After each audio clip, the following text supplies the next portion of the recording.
Berikut ini adalah tayangan dari wawancara Ponpes Al Zaitun kepada Kik Endi yang telah selesai melakukan wawancara kepada Bapak Dr. Abdul Salam Rosyid Panji Gumilang atau yang biasa dipanggil Panji Gumilang. Ada hal-hal penting yang disampaikan oleh Andi F. Noya yang menurut saya pantas untuk didengarkan oleh halayak ramai sehingga lebih bijak dalam menyikapi perbedaan. Namun kami sampaikan tidak ada maksud dari kami untuk membenarkan ataupun menyalahkan dari Ponpes Al Zaitun itu sendiri. Silakan menyaksikan.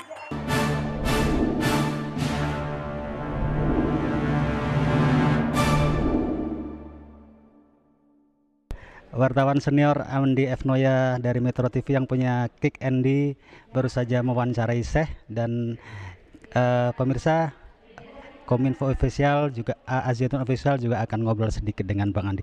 Bang, ini setelah 23 tahun datang kembali ke Zaitun untuk sebuah liputan, gimana Bang? Yang pertama dilihat setelah 23 tahun. Pertama tentu sudah banyak perkembangan ya, karena kalau dilihat luasannya juga, kemudian pohon-pohon yang dulu nggak ada sekarang udah tinggi-tinggi, kemudian jalanan yang teratur, dan kondisi itu kalau fisik. Tapi yang saya senang adalah pemikiran, karena waktu bertemu dengan Pak Panji Gumilang, pemikiran-pemikirannya kan melampaui zamannya. Orang boleh setuju, boleh tidak.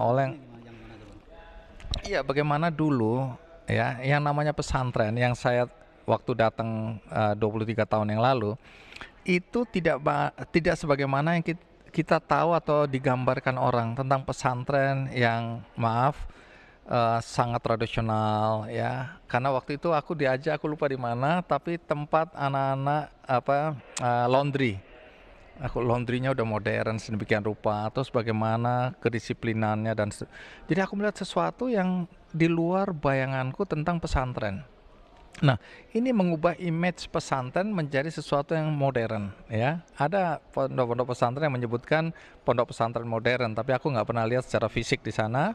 Tapi aku melihat apa yang ada di Al Zaitun. Jadi menurut aku itu visi yang melampaui zamannya, pemikiran-pemikiran yang terbuka. Orang boleh setuju boleh tidak ya, tapi kalau aku melihat pemikiran-pemikiran yang terbuka dari Pak Panji Gumilang inilah yang mungkin membuat perubahan yang terjadi di Al Zaitun yang menurut aku lagi-lagi melampaui zamannya. Nah, aku juga punya tanda kutip binaan ya, pondok pesantren di mana aku melihat pesantren itu harus mandiri. Karena pesantren di tempat aku ini pesantren yang relatif menampung anak-anak yang datang dari keluarga yang sangat sederhana, pesantren gratis, tapi mereka ingin mandiri juga. Nah, konsep mandiri ini menjadi penting kalau kita melihat yang ada di sini, karena nggak boleh lagi tangan di bawah terus-menerus. Karena ada yang kalau ditanya dari mana ini dana operasional, langsung nunjuk ke atas. Tapi peluang untuk mandiri itu padahal terbuka lebar dan sekaligus mengasah keterampilan anak-anak. Ya, keterampilan bercocok tanam, berkebun, keterampilan perbengkelan, keterampilan mengelola supermarket, keterampilan keuangan, literasi keuangan, itu harus ada. Nah, ini zaman yang seperti itu menuntut anak-anak keluaran pondok pesantren mengikuti zamannya. Itu yang aku lihat di sini kesanku. Bang, ini kan kesini ini karena ramenya pemberitaan Al Zaitun baik di media mainstream maupun medsos. Terus abang tadi udah wawancara selama 2 jam dengan saya. Dari jawaban-jawaban saya itu apa yang bisa abang sampaikan kepada masyarakat? Itu tersampaikan dengan sendirinya. Jadi Pak Panji Gumilang ini kan menjelaskan. Selalu aku akhiri wawancara Kik Endi double check dengan orang mau percaya boleh, tidak juga boleh. Jadi kembali kepada siapapun yang menonton dan dia menilai dari perspektif dia. Jadi saya tidak memaksakan bahwa harus percaya, saya tidak memaksakan apa yang saya pikirkan, karena di sini posisi saya sebagai medium, sebagai tempat aja. Nah, karena saya melihat apapun tuduhan orang, karena ini bukan yang pertama kali saya wawancara orang-orang yang dituduh atau tokoh-tokoh yang dituduh atau yang diinformasikan di media tentang hal-hal yang buruk, yang miring, yang negatif. Saya datang, saya cuma mau konfirmasi ya. Anda dibilang begini, Anda dibilang begitu, Anda dibilang dan seterusnya. Silakan, kita mau tahu apa apa jawaban Anda terhadap isu-isu miring seperti itu. Nah, di Kick Andy Double Check, makanya namanya double check, kita mencek ulang, mengklarifikasi semua informasi yang beredar di masyarakat tentang satu sosok. Nah, tadi saya mengklarifikasi, mengkonfirmasi semua isu-isu miring yang ada, mulai dari apakah di sini ini terafiliasi dengan NII, apakah ada pelecehan seksual, apakah uang yang dipakai adalah uang dari donasi anggota NII, apakah pelajaran-pelajaran atau ajaran-ajaran di sini sesat dan seterusnya. Silakan dijawab.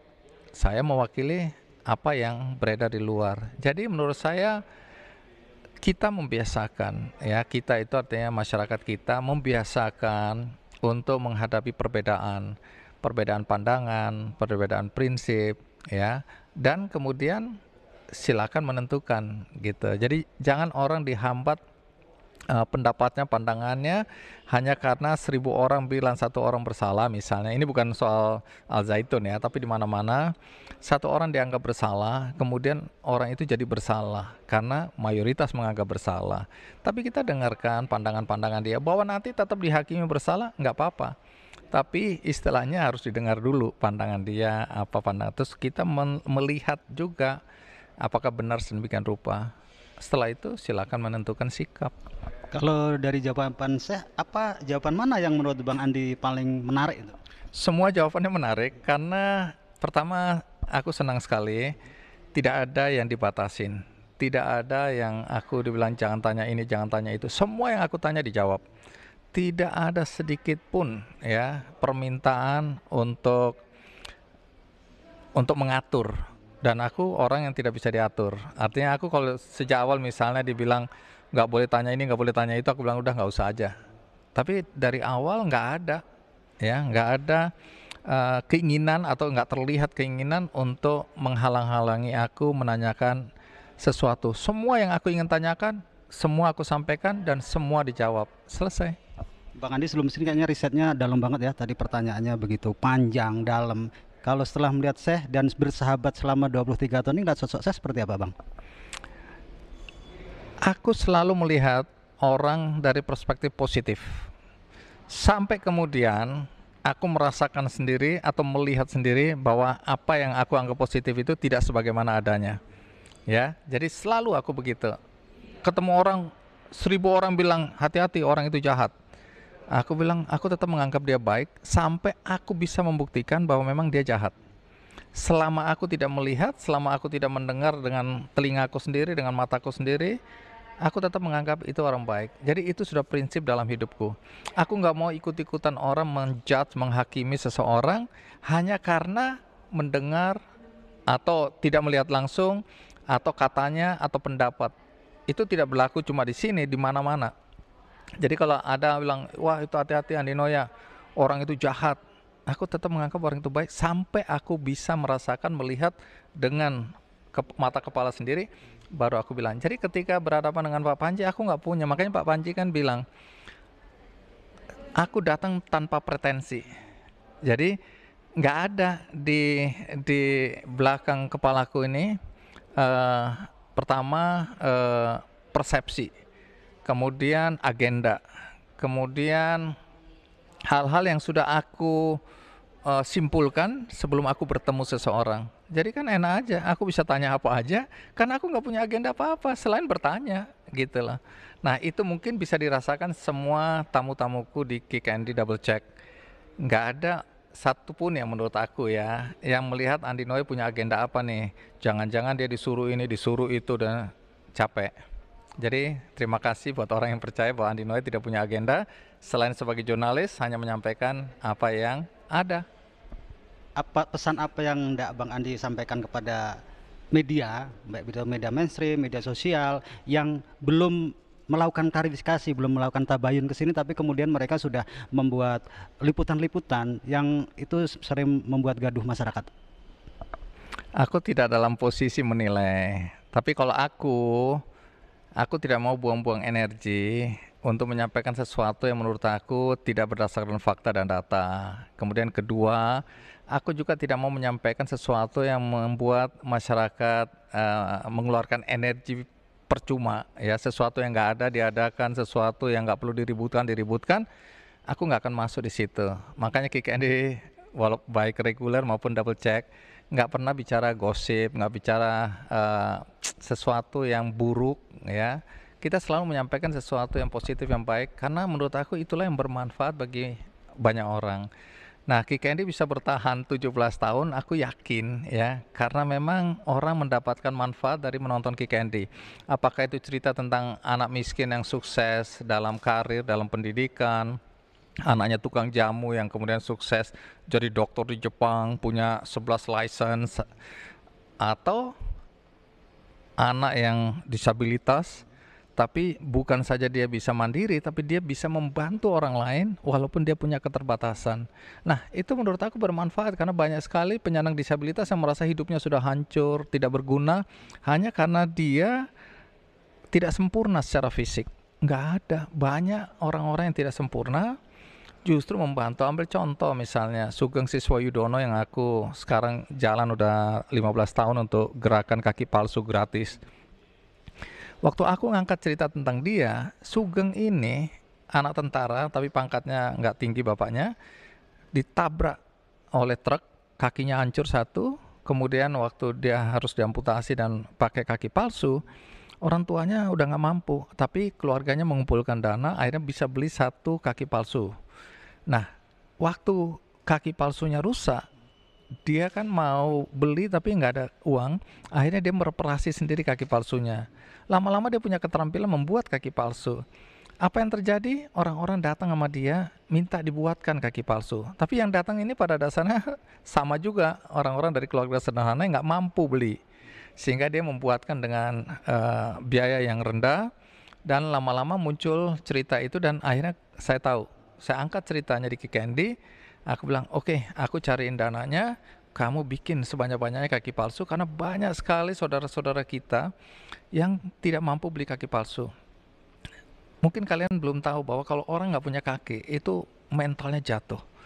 Apalagi kalau dia mungkin perempuan ya, yang selama ini dipuja, cantik, dan tiba-tiba harus kakinya dipotong. Itu langsung dia mengurung diri, dan mungkin akhirnya tidak kemana-mana. Padahal dia punya mimpi, cita-cita yang besar. Dan kalau dia kepala keluarga, gara-gara itu dia mengurung diri, itu artinya seluruh keluarga menderita karena tidak ada penghasilan. Nah, dengan kita kasih kaki palsu, mereka bangkit semangatnya. Yang mau sekolah kembali sekolah, yang mau kerja kembali kerja. Nah, Sugeng ini orang yang disabilitas, tapi gara-gara dia berapa banyak orang bisa bangkit dari keterpurukan. Nah, cerita ini menurut aku lebih bermanfaat daripada kita cerita sesuatu yang membuat orang berantem, membuat orang ribut, menguras energi, dan menghancurkan orang lain atau masa depan orang.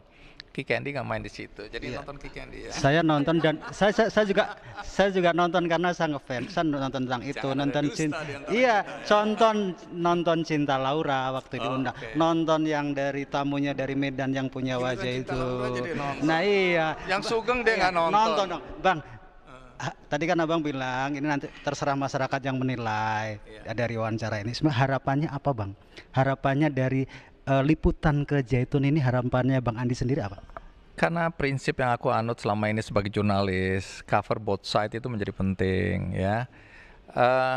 Gini, kalau sekarang kan banyak orang mungkin tidak dapat akses untuk datang ke sini. Itu juga harus dipertanyakan, apakah akses itu dibuka atau tidak dibuka. Sehingga banyak juga teman-teman jurnalis yang belum bisa bertemu dan menyampaikan pandangan-pandangan dari sisi yang ini. Akhirnya yang diambil kan sisi yang sana, karena yang di sana mudah diakses ya. Dan dianggap itu salah satu, tapi ya waktu masuk ke sini belum tentu bisa. Nah, mudah-mudahan ya dengan adanya Kick Andy Double Check bisa ke sini, bisa wawancara selama 2 jam. Mudah-mudahan ini prinsipnya bisa berimbang, cover both side-nya. Both side-nya yang sana ribut-ribut begini, pandangannya begini, cover sisi sininya seperti ini. Mudah-mudahan ini memberikan perspektif yang lebih utuh bagi siapapun yang mengikuti cerita tentang Al Zaitun belakangan ini, sehingga mendapatkan sudut pandang dari dua sisi tadi. Itu sih harapanku. Tapi bahwa orang nanti akan menilai, wah Andi Noya berpihak, atau aku serahkan kembali kepada masyarakat.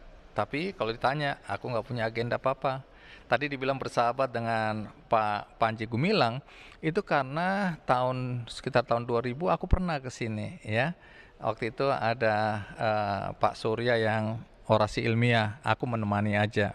Tapi hari ini aku kembali ke sini sebagai jurnalis dan wawancara dengan Pak Panji Gumilang. Nggak ada yang istimewa sebenarnya, karena aku menjalankan profesiku sebagai jurnalis. Kalau diminta 3 kata untuk Al-Zaitun apa, Bang?